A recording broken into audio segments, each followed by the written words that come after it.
really know anything about him really. He's just he's got a ton of followers on Twitter, and like a ton, like hundreds of thousands or something, I think. And he's like a kid. He's like in his 20s, I think, or early 20s maybe. And he recently said, or he had posted on Vine a while back, he said this, if I can play it, here we go, hold on. Testing for HIV.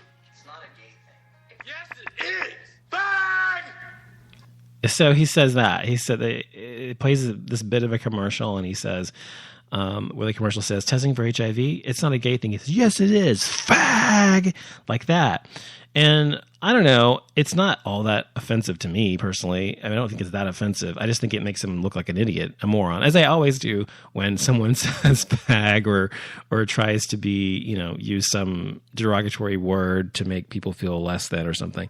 It doesn't bother me for that reason. It makes him look like an idiot. And so, but he finds this to be okay. And so some guy named Tyler Oakley, he's at Tyler Oakley on Twitter, by the way, says, call me and people like me fag all you want, but spreading false information about deadly diseases is the next level. And then anyway, the guy, he gets all this backlash from it, and he comes back and he says, I apologize for anything negative I've said towards gays, and for that matter, anyone. I was young, ignorant, stupid, and in a bad place. I've moved on and learned from my mistakes, and I am so truly sorry to anyone I have offended. I have nothing against anyone or anything that promotes equality. Sorry again. First of all, yeah, exactly as this article says, who the fuck cares? I mean, nobody knows who this guy is. I didn't know who he was until I saw this and it became gay news or whatever. But who the fuck cares what he says and thinks? And it's just because he has so many followers, I guess, that this made sort of the gay news circuit. But the truth is that, no one really gives a fuck what he thinks. And also, his apology wasn't much of an apology. I mean, he's even posted things like gay rights, nah, and like, I don't think so. And I'm against gay marriage. Gay marriage is wrong, and blah, blah, blah, blah, blah. So the guy's obviously a bigot. He's a young bigot. And this is interesting because most of the time, most, not all, younger people these days are very gay friendly. But this guy's a fucking moron, obviously. And, typically ignorant and stupid. And maybe he was having a bad year, but that doesn't absolve him from what he said and the things he says and does. I mean, obviously the guy has an issue with gay people, but whatever the case may be, who the fuck cares? So, did I talk about this already? Rosie O'Donnell. Rosie O'Donnell is coming back to The View. Now, I've watched The View since it was first on, the first year or so. Second year or something. I think it was it was the first year because Debbie Matenopoulos, whatever, the blonde chick was on there, the first one. And she's coming back to The View. Rosie O'Donnell, I like Rosie O'Donnell. A lot of people do not like Rosie O'Donnell. I feel that I understand Rosie O'Donnell because I feel like I've been treated like she has to some degree because we have some similarities. She's a big mouth, opinionated liberal like I am, and I'm a big mouth, opinionated liberal. So I have make no, and I'm gay just like she is. And so I have make no apologies for who and what I am, for what I think, or for what I do. I make no apologies because it's no one's fucking business but my own. That's my attitude towards, the world, generally speaking. By the way, I just took that quiz going around about how big of a bitch are you? Is that I was like 84% a bitch, so I'm considered a mega bitch, just by the way. And it said I wouldn't want to fuck with you. And they're right, they shouldn't. But mega bitch is a compliment to me, thank you. Basically, but she's considered to be a bitch and difficult to work with or whatever. And I think that people often misunderstand people like her or like me. I'm not saying I'm her, but I'm just saying that people who have been villainized, I guess. Was that the right word? Villainized, or vilified is the word I'm looking for. Have been vilified by society or by a group of people or whatever for being outspoken and not making apologies for who and what they are, which no one should anyway. Often begets a great amount of hatred and vitriol and people who just hate you. And, that's fine. But to me, it's just, and, people sometimes are jealous as well of what you have and whether they themselves are aware of it or not. I'm not talking just about things, but I'm talking about a sense of self, a sense of a sense of control, self-control, a sense of control over your own life and your destiny, a sense of accomplishment, a sense of confidence in general, just those kinds of things. I mean, and I possess those things because I've gone through a lot of shit in my life. And I feel like, one, for being gay, 2, for being biracial, 3, for being agnostic, 4, for just being a nice person with a big heart who gets fucked over a lot, and by people who use him. So those, you know, and so when that happens over and over again, you begin to get hardened and begin to not put up with people's fucking shit anymore. And so I think she's the same way. I think that, you know, when, for example, Elizabeth Hasselbeck was on the show, and when Rosie O'Donnell left the show, that last, you know, moment she had on the show where they did the split screen, they were talking about the troops. Elizabeth Hasselbeck was insinuating about Rosie O'Donnell. She was saying that she called our troops terrorists. And Rosie O'Donnell asked her, do you think I'm a terrorist, Elizabeth? I mean, do you think I think our troops are terrorists, Elizabeth? Do you think that I think our troops are terrorists? And she kind of double talked about it. She said, no, I want to know if you do. It's a yes or no question. And she would answer the question, of course, and that pissed her off. You could see that Rosie O'Donnell was visibly shaken and visibly upset. And she wasn't upset because of the argument. She was upset because her friend, someone she thought was a friend and someone she considered a friend, as she said in interviews about this, had stated that she was calling these people terrorists, our troops, and she wasn't, and that she didn't understand her. She felt misunderstood. She felt betrayed. And that's where her anger came from. And that's what people don't see and understand. And I saw that in that clip. I saw that when I saw it the first time. I saw it when I watched it over and over again. I saw what was happening between the two of them on an emotional level, because I'm empathic that way. I just am. I've always been that way. I pick up on these things. And some people do, some people don't, especially if you're not that emotionally intelligent. But I picked up on those things, and I saw what was really going on underneath their anger. And yet everybody else just saw her as this big raging bitch because she disagreed with Elizabeth or whatever. And the fact is that what she had said was on that show, Rosie O'Donnell said, look, we sent troops over to Afghanistan or Iraq or whatever they were talking about at the time. I can't remember which country we were in at the time. There's so many of them.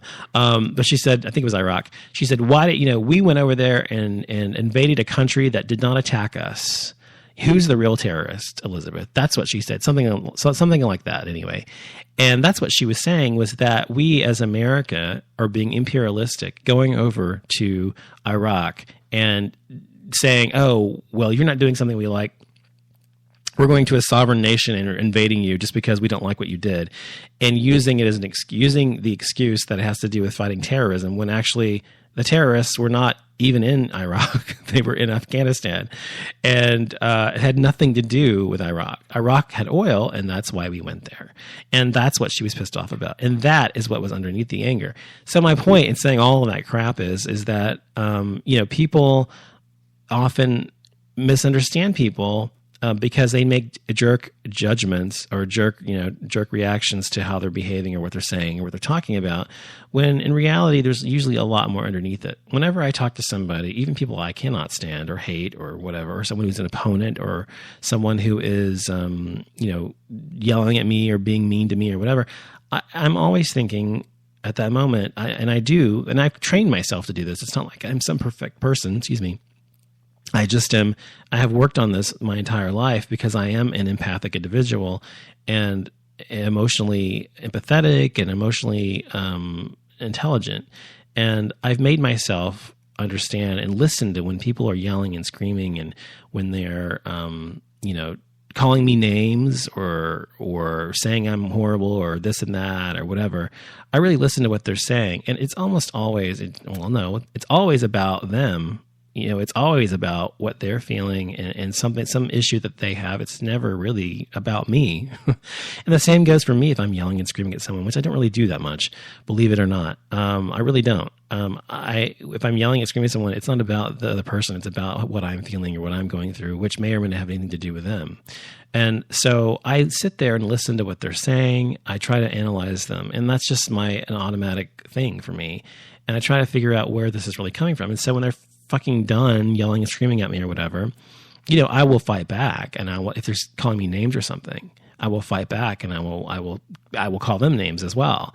But I'm not. But I also understand that generally, it's usually ignorance or stupidity, and I feel sorry for them. And I almost always feel sorry for people who do that, who call me faggot or whatever the word they're going to use, or whatever word. I mean, you could use a million words about me that you could find as a negative word because people want to try to put me down or whatever.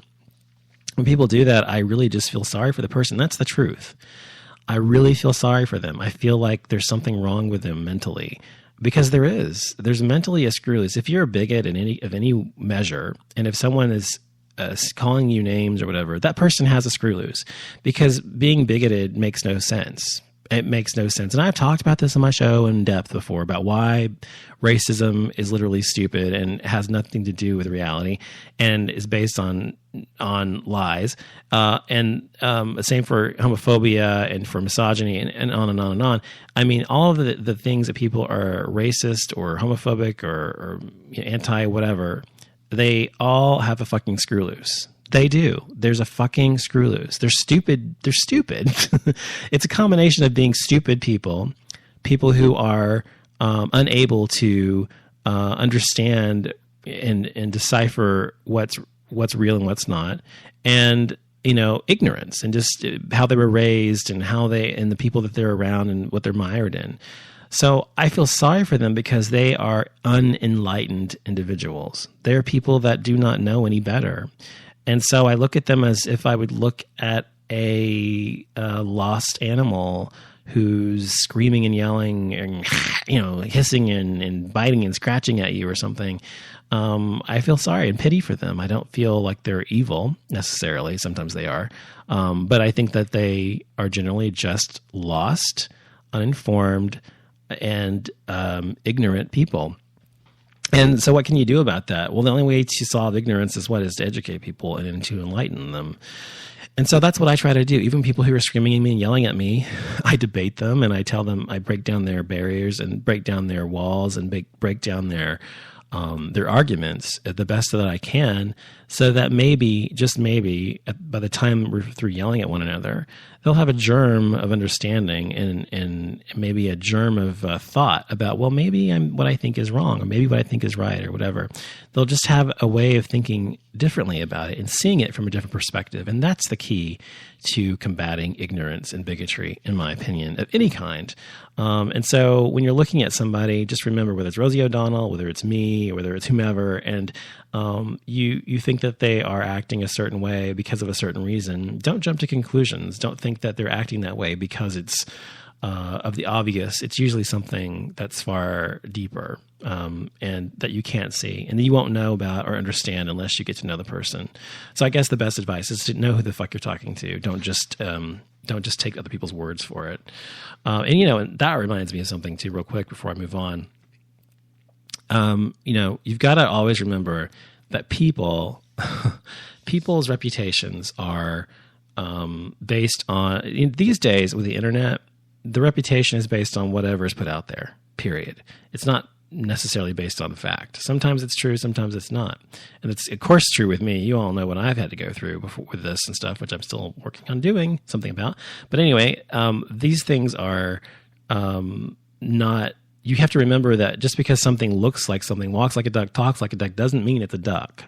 And oftentimes people's reputations these days are a conglomeration or whatever of both their internet personalities, online personalities, the real world, their work, all these things. And so it's like people today have more than one kind of persona. It's like they have their work selves, their home selves, their online selves. And it's as if sometimes if you're an integrated individual and human being, which I try to think that I am, the three things are the same. So the person you are online, the person you are in your work life, the person you are in your personal life, we're all the same person. And if you're an integrated human being and you have a sense of self and you like who you are, blah, blah, blah, then those three people are generally the same person. I'm not talking about niceties and little white lies to say to people because you need to get through the day. like, oh, you look great